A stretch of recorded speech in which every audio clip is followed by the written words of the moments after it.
TWK yang muncul di SKD sekarang bener-bener penalaran. Opsinya itu mirip-mirip banget teman-teman dan sangat sulit untuk dibedakan. Maka harus fokus dengan inti pertanyaannya. Gak usah lama-lama teman-teman, langsung aja kita mulai.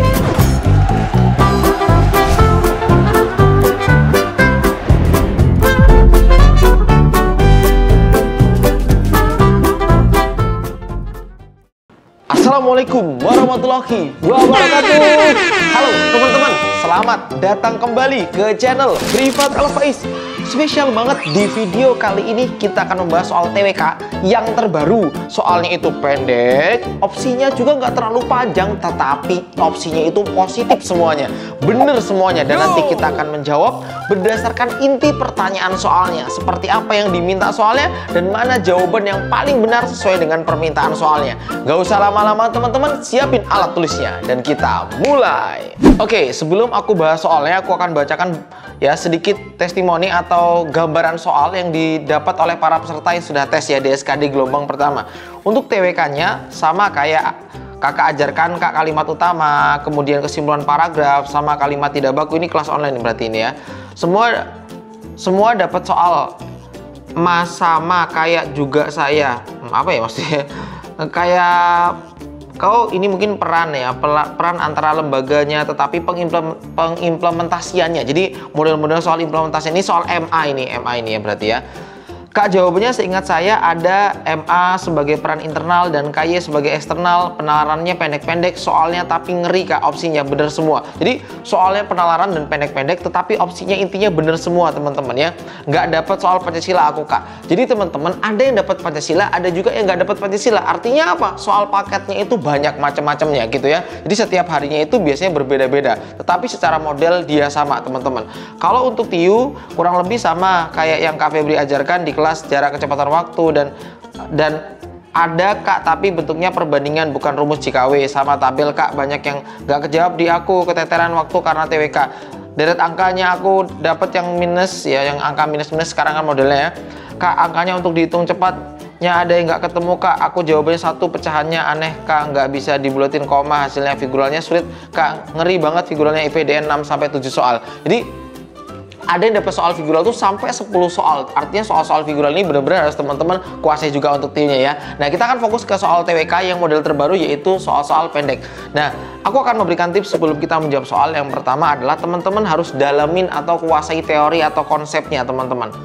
Pahami konsep materinya, kemudian setelah teman-teman paham konsep materinya, teman-teman itu harus mengetahui, harus memahami inti dari pertanyaan soal itu mintanya apa. Nah, dari inti itulah kita bisa membedakan opsi mana yang kita akan pilih teman-teman. Kita akan eliminasi bagian pilihan jawabannya itu berdasarkan inti pertanyaan gitu. Nah, supaya teman-teman lebih mudah, lebih paham, aku akan coba berikan contoh soalnya. Mulai dari soal nomor 1. Dalam rangka memperkuat kesadaran bela negara, pemerintah Indonesia melibatkan masyarakat dalam berbagai kegiatan sosial dan pendidikan. Salah satu cara yang paling efektif untuk meningkatkan kesadaran bela negara di kalangan generasi muda adalah A. Mewajibkan setiap warga negara untuk mengikuti pendidikan militer, B. Mengadakan seminar dan diskusi tentang sejarah perjuangan bangsa di setiap komunitas, C. Menyediakan program pelatihan bela negara yang terintegrasi dengan kurikulum sekolah, D. Meningkatkan anggaran pertahanan negara untuk memperkuat militer, E. Menggalakkan program pertukaran pelajar antar negara untuk memperluas wawasan global. Nah, kalau kita lihat opsi ini kan bagus semuanya, positif semuanya. Dan soal ini cuma terdiri dari 2 kalimat teman-teman ya. Ini kalimat pertama, kemudian kalimat kedua sudah pertanyaannya. Maka intinya itu ada di 2 kalimat itu teman-teman, untuk kita dapat jawaban mana yang sesuai dengan permintaan soalnya. Nah, silakan teman-teman, kira-kira jawabannya apa, boleh komen, nanti kita akan bahas dan kita akan kasih alasannya. Silakan kalau sudah kita bahas. Jadi gini teman-teman, kata kuncinya di sini adalah ya, terkait konsep atau memperkuat kesadaran bela negara, pemerintah Indonesia melibatkan masyarakat dalam berbagai kegiatan.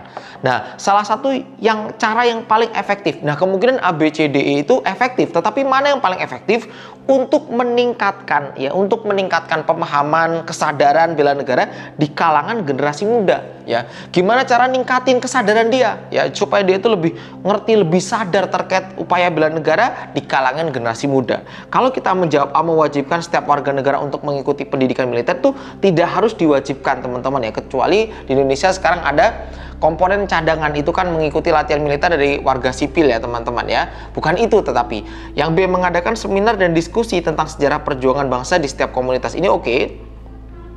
Menyediakan program pelatihan bela negara yang terintegrasi dengan kurikulum sekolah juga oke. Meningkatkan anggaran pertahanan negara untuk memperkuat militer. Nah, ini sepertinya benar bela negara, tetapi di sini meningkatkan kesadaran dia ya. Nah, ini kurang tepat teman-teman. Meningkatkan kesadaran dia terutama generasi muda. Menggalakkan program pertukaran pelajar boleh generasi muda untuk memperluas wawasan global, tapi ini belum menekankan meningkatkan kesadaran bela negara. Maka opsinya antara B, C dan E sudah tereliminasi, tinggal B dengan C. Mana yang paling penting ya, paling efektif untuk meningkatin kesadaran bela negara untuk generasi muda? Nah, kita bisa lihat teman-teman ya.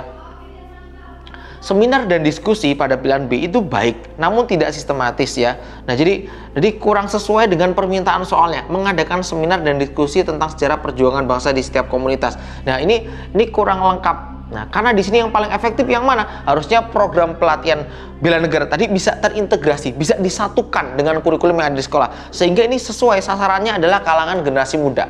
Sesuai banget dengan permintaan soalnya. Maka kurang lebih cara menjawabnya seperti itu analisanya ya. Oke, masih banyak soal-soal yang hot yang lainnya. Kita jawab dulu. Jawabannya yang C. 1 di Alfaiz. Selalu kita awali dengan C teman-teman. Karena C itu cinta.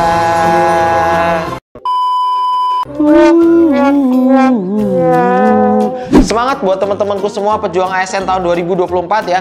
Alfaiz akan menemani perjuangan kalian dan terima kasih buat kalian sudah subscribe, udah like, udah share, udah dukung channel pendidikan ini. Semoga channel ini semakin terus berkembang dan membuat konten-konten yang berkualitas. Semangat buat semuanya. Lanjut. Soal nomor 2, ini sangat sederhana soalnya, cuma 2 kalimat saja. Nasionalisme merupakan salah satu pilar penting dalam membangun bangsa yang kuat dan bersatu. Untuk menumbuhkan semangat nasionalisme untuk generasi muda, langkah yang paling tepat adalah A. Meningkatkan pengajaran sejarah nasional. B. Mengharuskan penggunaan produk lokal. C. Menyelenggarakan festival budaya daerah. D. Mendorong partisipasi masyarakat dalam pemilu. Atau E. Mengadakan kompetisi olahraga nasional. Kira-kira jawabannya apa? Boleh di pause videonya dan teman-teman boleh komen di kolom komentar. Silakan kalau sudah kita bahas. Oke, jadi seperti ini teman-teman. Nasionalisme kan pilar penting untuk membangun bangsa yang kuat dan bersatu. Gitu ya. Untuk menumbuhkan semangat. Jadi yang awalnya mungkin belum tumbuh, ya bagaimana cara menumbuhkan semangat nasionalisme tadi, semangat persatuan tadi gitu. Nah, untuk generasi muda, langkah yang paling tepat. Nah, berarti kan yang lain tuh tepat semua nih Kak, A, B, C, D, E semuanya lengkap tepat gitu. Tetapi mana yang menekankan kepada menumbuhkan semangat nasionalisme untuk generasi muda yang paling tepat? A. Meningkatkan pengajaran sejarah nasional. Ini bisa numbuhin dengan kita meningkatkan pengajaran sejarah nasional, orang-orang tahu ya terkait sejarah nasional kemerdekaan, semoga dia semakin semangat untuk nasionalisme tadi gitu. Dan ini sesuai dengan generasi muda, kita simpan ya. Kemudian yang berikutnya, mengharuskan penggunaan budaya lokal, penggunaan produk lokal dalam kehidupan sehari-hari. Ini benar nasionalisme, tetapi belum terlihat ya sebagai generasi mudanya. Kita akan sambil bacakan pembahasannya juga ya. Untuk menumbuhkan semangat nasionalisme di masyarakat, langkah yang paling tepat adalah meningkatkan pengajaran sejarah nasional di semua jenjang pendidikan, yaitu A. Nah, tadi kita simpan yang A ya. Pengajaran sejarah nasional sangat penting karena memberikan pemahaman mendalam tentang perjuangan, identitas, dan nilai-nilai bangsa yang menjadi dasar persatuan dan kesatuan. Melalui pendidikan sejarah generasi muda akan lebih memahami bagaimana bangsa Indonesia itu terbentuk, tantangan yang dihadapi, dan bagaimana nilai-nilai nasionalisme diterapkan oleh para pendahulu. Hal ini dapat menumpuk rasa bangga dan cinta tanah air serta meningkatkan kesadaran akan pentingnya menjaga persatuan dan kesatuan bangsa. Nah, mungkin teman-teman akan ada yang menjawab C mungkin di sini ya. Boleh teman-teman tadi yang sudah menjawab C, kita akan coba cek ya. Pilihan C, menyelenggarakan festival budaya dengan secara rutin. Sering banget festival budaya. Ini lebih kepada menunjukkan tentang kebudayaan, bukan menumbuhkan semangat nasionalisme untuk generasi muda. Jadi kurang spesifik, kurang menekankan di poin itu. Jadi fokus ke pemahamannya, kemudian soal ini tuh meminta apa penekanannya gitu. Nah, seperti itu. Ini baru nomor 2 loh. Mungkin ada yang tergocek ya. Silahkan dia komen di kolom komentar dari 1 sampai nomor terakhir nanti benar berapa, salah berapa ini. Hot banget soalnya ya. Oke, jawabannya yang A. Lanjut. Soal nomor 3 masih berkaitan tentang nasionalisme karena banyak kemarin peserta yang dapat soal tentang nasionalisme. Soalnya sangat pendek seperti nomor 3, cuma 2 kalimat saja. Nasionalisme dalam konteks ekonomi, bagi warga negara memiliki peran penting dalam menjaga kemandirian dan stabilitas negara. Ini ada di PRTU TWK part ke-16. Dalam upaya meningkatkan kemandirian ekonomi nasional, bentuk nyata dari nasionalisme yang paling tepat bagi warga negara. Kira-kira apa? Boleh komen teman-teman. Ini jebakan banget ini kalau kita nggak hati-hati menggunakan bahasa Indonesia dalam seluruh kegiatan bisnis. B. Memberikan dukungan finansial. C. Mengutamakan membeli produk lokal meskipun harganya tinggi. D. Menetapkan tarif impor tinggi. Atau E. Mengikuti program kerja bakti untuk mendukung pembangunan komunitas lokal. Ini terlihat positif, benar semuanya, baik semuanya. Tetapi mana, ya secara penalaran teman-teman, mana yang paling benar? Silahkan komen di kolom komentar kalau sudah kita bahas. Kata kuncinya di sini adalah menjaga kemandirian dan stabilitas bangsa dalam upaya meningkatkan kemandirian ekonomi nasional. Bentuk nyatanya apa? Nah, kalau yang A ini fokusnya kepada identitas bahasa Indonesia gitu ya. Nah, kita lihat di opsi yang A, teman-teman bisa cek. Oke, nasionalisme ekonomi berfokus pada mendukung kemandirian ekonomi nasional dan stabilitas bangsa melalui tindakan konkret yang dapat dilakukan oleh warga negara. Pilihan B mengacu pada memberikan dukungan finansial. Ini sebenarnya kalau yang A itu kurang tepat ya teman-teman ya.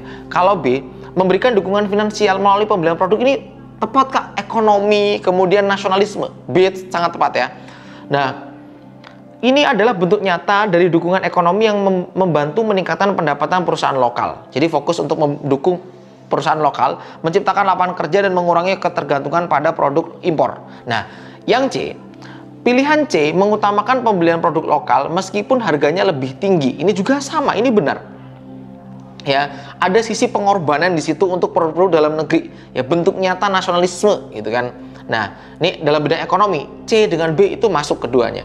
Menetapkan tarif impor tinggi untuk produk-produk asing. Ini nggak tepat ya, kurang tepat ya, kurang tepat untuk poin atau soal nomor 3 ini. Mengikuti program kerja bakti untuk mendukung pembangunan komunitas lokal, ini juga kurang tepat. Nah, sedangkan C, pilihan C itu mengutamakan membeli produk lokal meskipun harganya lebih tinggi. Ini tidak hanya memberikan dukungan secara finansial saja. Jadi C sama B ini sama, memberikan dukungan finansial sama ya. Tetapi ini juga menunjukkan komitmen yang kuat terhadap produk lokal.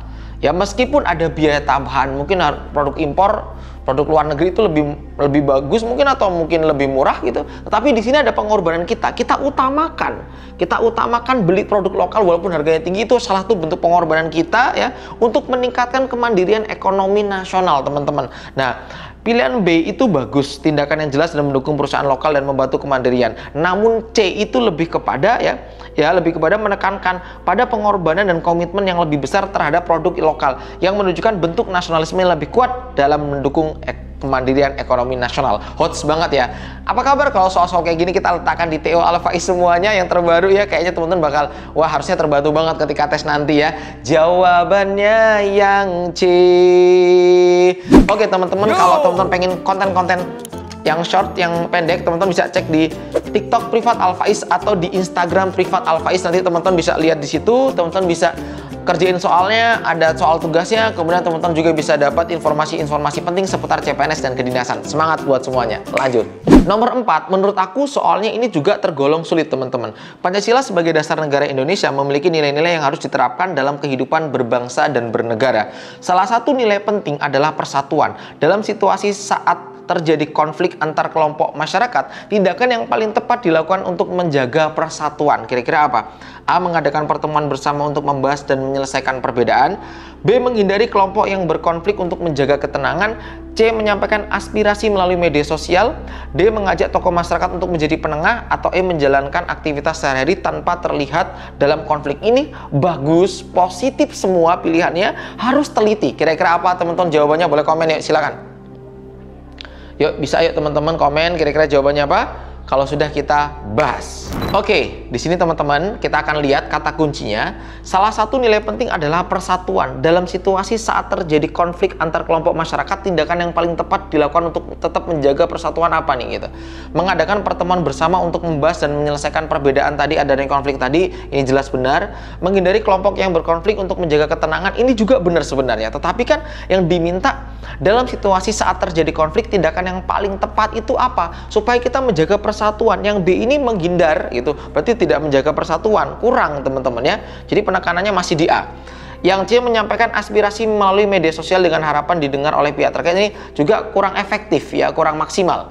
Mengajak tokoh masyarakat untuk menjadi penengah, ini juga benar sebenarnya, ini benar juga. Tetapi ya ini mungkin tidak secara langsung ya, mengajak tokoh masyarakat untuk menjadi penengah merupakan langkah yang baik karena tokoh masyarakat sering dihormati dan memiliki pengaruh. Namun ini lebih sebagai tindakan pendukung, bukan sebagai solusi yang paling utama. Yang paling utama tetap mengadakan pertemuan bersama untuk membahas dan menyelesaikan perbedaan.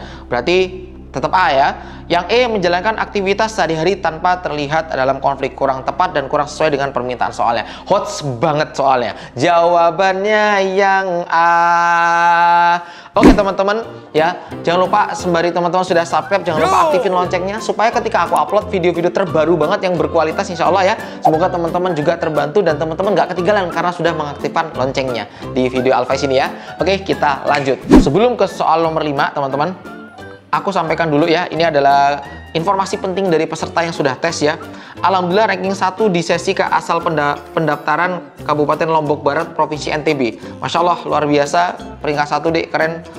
Ya, dia tanya ikut apa aja. Alhamdulillah dia ikut kelas online dan TO Alfaiz. Ya, alhamdulillah TO kita bisa membantu teman-teman ya. Semoga berkah selalu. Konten-konten yang kita buat berkualitas. Mohon maaf ya buat teman-teman yang waktu itu mungkin ada yang ngomong, wah Alfaiz soalnya tidak keluar, soalnya jelek. Itu sudah terjadi 2 kali.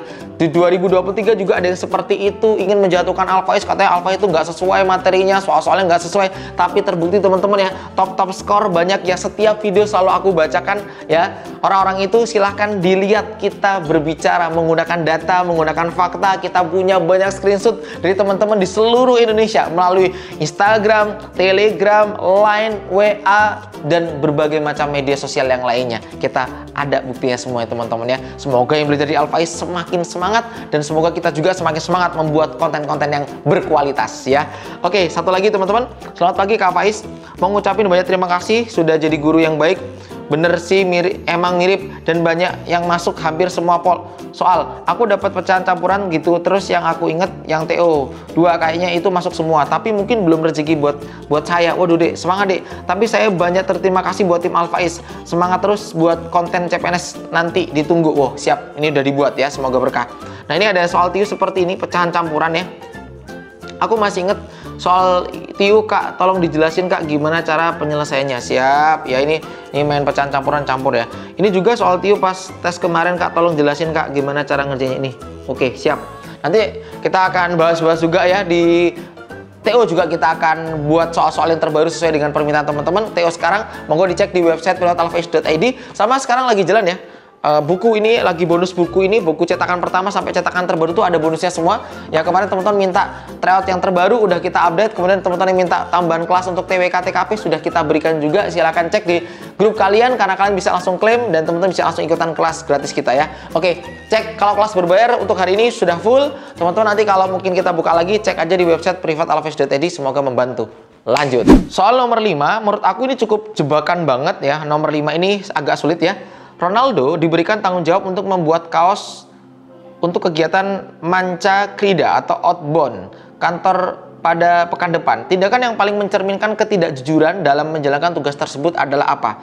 Wah, ini mantep ini. Silakan A, memilih perusahaan konveksi yang menawarkan harga terendah.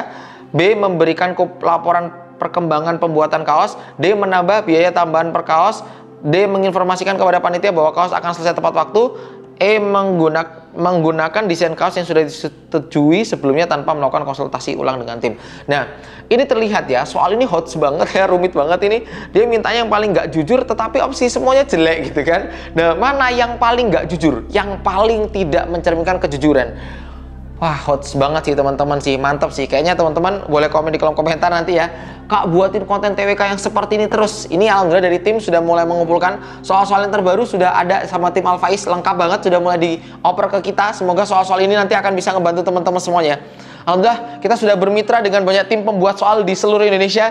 Terima kasih tim-tim yang sudah bergabung dengan Alfaiz. Kita buktikan, kita buat konten-konten yang berkualitas untuk teman-teman seluruh Indonesia. Semangat buat semuanya ya. Oke. Mantep, kita bahas. Oke, jadi kata kuncinya tadi tindakan yang paling mencerminkan ketidakjujuran. Di sini memilih perusahaan konveksi yang menawarkan harga terendah tanpa mempertimbangkan kualitas bahan. Itu jelek ya sebenarnya ya. Dalam menjalankan tugas yang diberikan, integritas adalah hal yang sangat penting dan salah satu aspek integritas adalah kejujuran. Memilih perusahaan konveksi yang menawarkan harga terendah tanpa memperhatikan kualitas bahan atau pilihan A adalah keputusan yang tidak bijaksana tetapi tidak mencerminkan ketidakjujuran. Belum ya. Ini belum menunjukkan ketidakjujuran tapi sesuatu yang nggak bijaksana. Memberikan laporan perkembangan pembuatan kaos hanya jika ditanya, menunjukkan kurang inisiatif dalam komunikasi namun tetap jujur asalkan informasi yang diberikan akurat ya. Jebakan lagi, menginformasikan kepada panitia bahwa kaos akan selesai tepat waktu. Nah ini setepat waktu meskipun kemungkinan keterlambatan bisa menimbulkan bentuk ketidakjujuran karena kaos bisa saja terlambat atau bisa saja tepat waktu, tapi ini bisa menimbulkan, belum pasti ya kan. Nah sedangkan tapi tidak sepenuhnya ketidakjujuran, menggunakan desain kaos yang sudah disetujui sebelumnya tanpa melakukan konsultasi ulang dengan tim. Tindakan yang sesuai dengan prosedur yang telah disepakati sehingga tidak mencerminkan ketidakjujuran. Oke, ini enggak ya teman-teman ya. Ini gimana nih? Menggunakan desain kaos yang sudah disetujui sebelumnya tanpa melakukan konsultasi ulang dengan pilihan tim adalah tindakan yang sesuai dengan prosedur yang telah disepakati sehingga tidak mencerminkan ketidakjujuran. Oke ya. Yang mencerminkan ketidakjujuran cuma satu. Yang mana nih? Yang ini nih, yang paling nih. Menambahkan biaya tambahan per kaos tanpa pemberitahuan dan memanfaatkan keuntungan pribadi. Berarti nggak jujur nih. Nah, itu ya soal-soal hotsnya. Silahkan komen bener berapa salah berapa ya. Jawabannya yang C. Kak, ada nggak soal yang pendek banget, opsinya sangat sulit banget? Aku sudah dapat soal itu. Teman-teman bisa cek soal ini, kita lanjut. Apa tujuan utama ya dari semboyan Bhinneka Tunggal Ika dalam konteks persatuan bangsa? A. Mempromosikan keberagaman budaya. B. Mengajak seluruh rakyat Indonesia untuk bersatu. D. Menghargai dan merayakan perbedaan. D. Membangun kesadaran. Atau E. Menjaga keutuhan. Ini hots pakai banget teman-teman. Silakan, ini jarang banget yang bisa jawab. Kalian jawab silakan, nanti aku tunggu ya jawabannya. Makasih buat teman-teman sudah subscribe, udah like, udah share. Ya buku Alfaiz, silakan teman-teman bisa belajar di buku Alfaiz ini. Semoga membantu ya. Buat teman-teman yang nggak kebagian kelas online, kita punya rekaman kelasnya. Jadi teman-teman akan tetap dapat ya, lengkap ya semuanya ya. Sampai jumpa. Terima kasih yang sudah subscribe, udah like, udah share. Assalamualaikum warahmatullahi wabarakatuh. Dadah, semangat.